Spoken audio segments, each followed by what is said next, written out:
I have wanted to do this video for a while because a little while ago I bought these awesome notebooks. I actually have two of them here from 1924. It's just super interesting to think about what school was like in the 1920s. Obviously, we have no idea, at least my generation doesn't, unless you were in school in the 1920s. Feel free to comment below and let us know what that was like. These look like a botanical, that says up here at the top, we have this like botanical nature study is what's written up here at the top. It looks like we have like a little monogram or initials here, HVH. One here from 1924 and one here from 1925. Unfortunately, this cover has come off. It was already like this, but this one is still intact. It looks like they added like stripped weather tape or something around it. Which is like super interesting. Like I'm wondering if this person maybe didn't want to like keep buying more journals or something like that, and they were trying to keep this one all together. But as we open it up here, if I open up just the first page, we can just see some like really cool scrapbooking things here. Like this is a picture that's been glued on here, so there's this kind of like collage scrapbooking thing. This is like newspaper pieces over top of this photo here that's been glued inside. And then once we get into the writing here, we have Botany. I think this is NS 1924, 3 world kingdoms, and then we have vegetable, animal, and mineral here in like a Venn diagram. So this is already like super interesting. There is writing. I can read some of it. I'm not very good at reading cursive. We have some drawings that look like watercolor. It looks like somebody drew these like a sketch around for like these two leaves and then went back in with watercolor. Like that's exactly what it looks like, just slightly bleeding through the page. There's also some here, like there's like darker ink around here.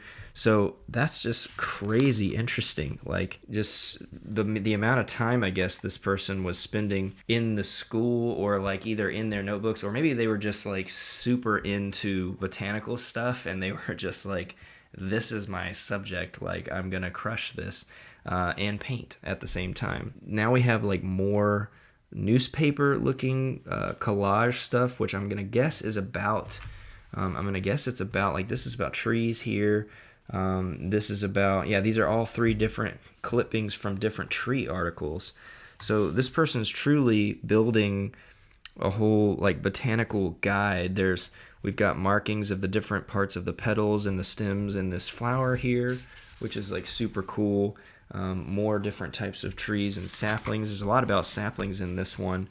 Here we have more drawings, more like watercolor drawings of leaves and fruits, and we have more, it looks like more botanical things about, well, that looks like a frog here. These two are frogs. And then here's some more rough sketches. I really love these. Like this is super cool to like open this up and see some stuff from 1924.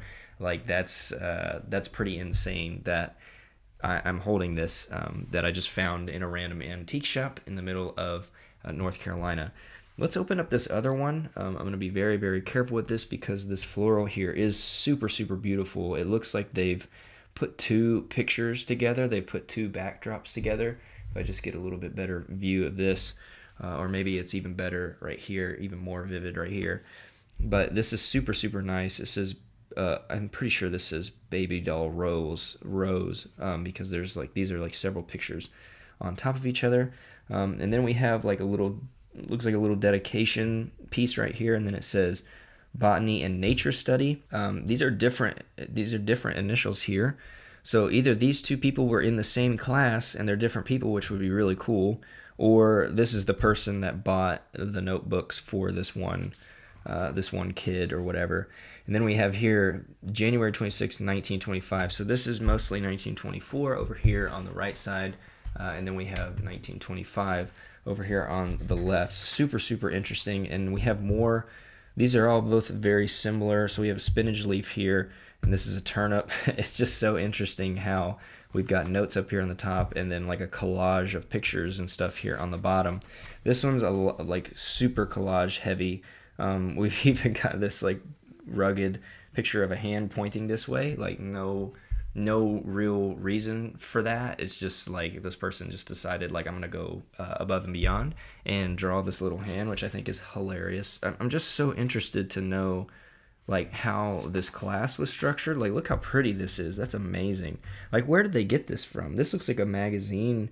Yeah, this has got letters on the back of it. So this was like either a printed magazine or a newspaper article that they cut this out like almost perfectly to put here. So I'm like super interested in the way that this class was structured, because like nowadays, or at least when I was in college, and I'm sure as like the middle school and the high school is now, like your science classes and all that stuff, you're doing everything online. You might be doing some experiments in the class, which is cool, but you're not doing crazy like hands-on note stuff like this because you're typing. Nothing wrong with that.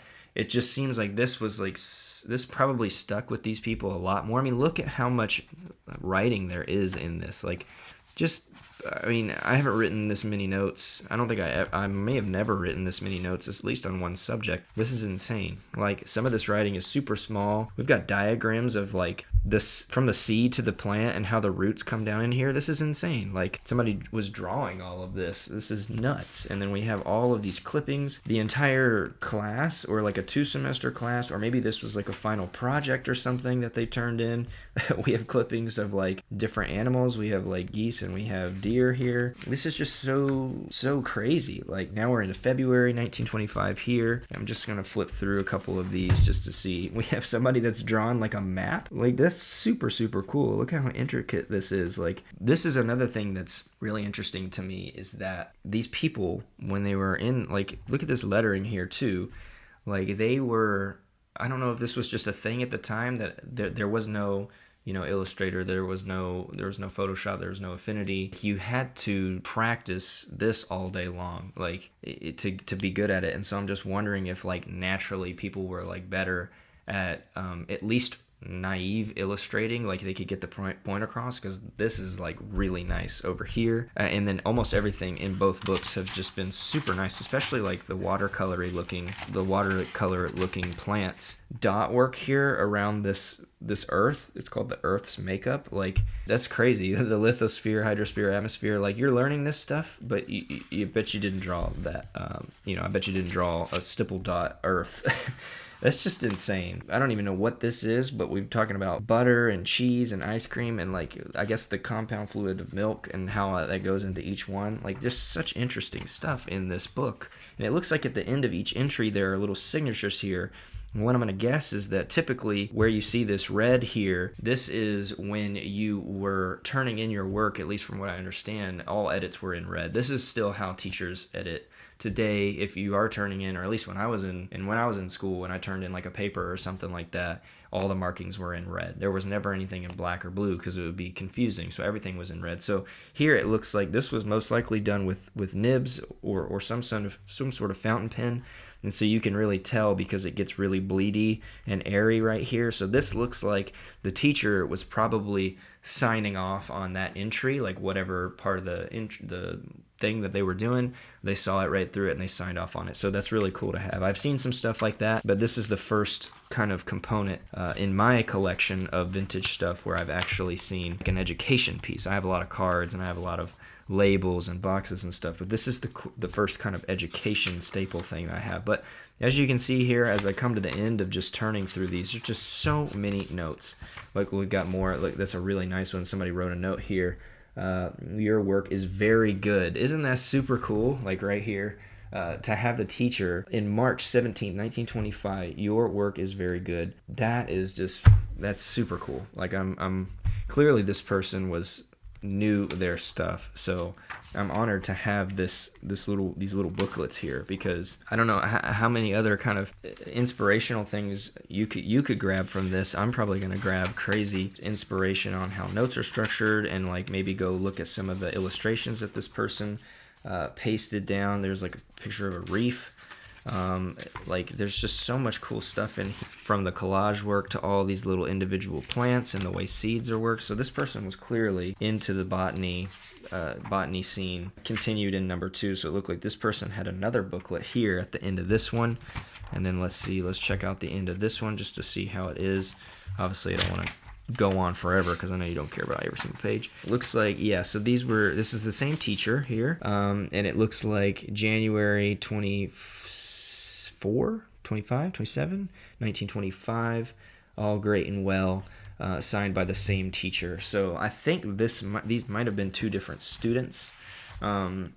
I mean, the handwriting is similar. It's not extremely similar, but it is similar. I feel like people of that day and time were, they were trained, and they actually took time to figure out lettering and stuff like that. So these are super great. I'm glad that I have them in my collection, and they were fun to go through just now. I did look at them a little bit beforehand, but I really wanted to do this video. Not because like I needed to, but like I definitely want to keep it pretty vintage here on the channel, and I think that this is just super cool to dive in and look at old stuff, because I think if you're in that sphere of thing, whether it's like old or retro or vintage, or even if it's new and modern stuff that you're doing and you're looking for like vintage ideas, maybe for like a campaign or your own self or a tattoo or whatever it is, then stuff like this is really going to help you. Look at how kind of like the masters did. I mean, I know these were students, but clearly they knew their stuff in terms of how they were structuring their notes and things like that. So let me know what you think about these 2 books. I think they're awesome. I can't believe I found them. Look out for stuff like that. If you are into antiquing and things like that, you may find something really, really nice like this, which is a cool part of history. And by the way, it would be awesome if you subscribe, because that would be super cool, and then you can know when another video is uploaded. If you wanted to, you can turn on the notifications. No pressure, do what you want, but it would be sick if you hit that subscribe button, because it helps me, and yeah, it helps me when I'm gonna do more videos and things like that. So thank you so much for watching and checking this out. Can't wait to hear your thoughts down in the comments, and I will catch you in the next video.